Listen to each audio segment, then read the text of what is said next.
58. So J company is preparing its consolidated financial statements for the year ended 31st December 2017. Okay, they're preparing their financial statements.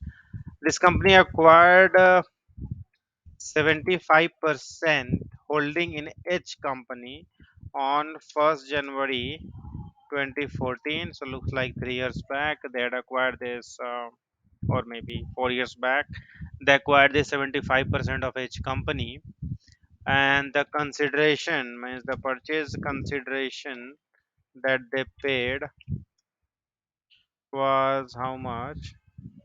They paid 580 for this. The fair value of the net assets of this company was, so fair value of the net assets, no, fair value of net assets. So it is total, not that what we have acquired. The fair value of the net assets of this company was 640. Okay. So before gathering further information, I will take a pause here. I will say what is our percentage. If we take 75% that we have acquired, 640 multiplied by 75%. So 480 we have acquired. So looks like there is goodwill also.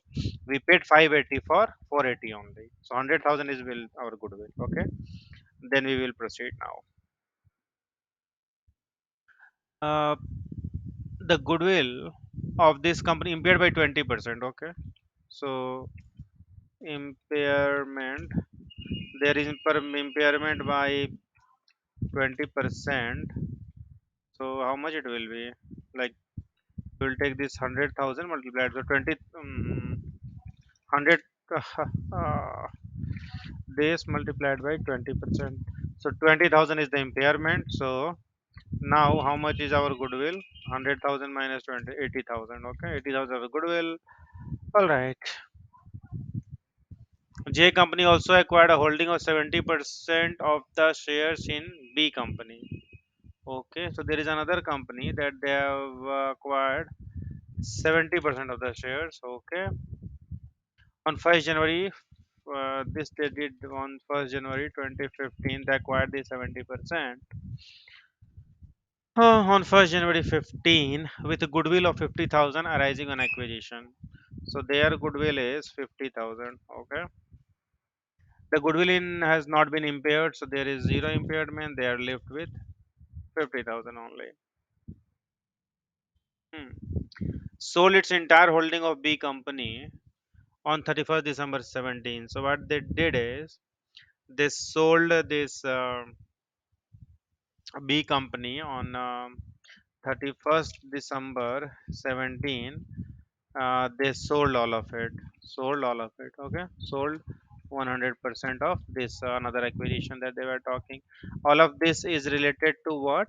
B company, and all of this is related to uh, H company. That there are two acquisitions here. Now let's and the NCI that they calculate in both the scenario, NCI is calculated at share of net assets. Okay. So what is the carrying amount of goodwill to be recognized in the consolidated financial statements? So 31st December 17, how much goodwill they will record? So because this is sold, so this 50,000 we will not take, only 80,000 of goodwill that we have here only. So our answer should be 80,000 only, because what we have sold, that goodwill is not in our book, so that we will not record. The acquisition that we still have, that goodwill will record. So our answer will be this 80,000 only.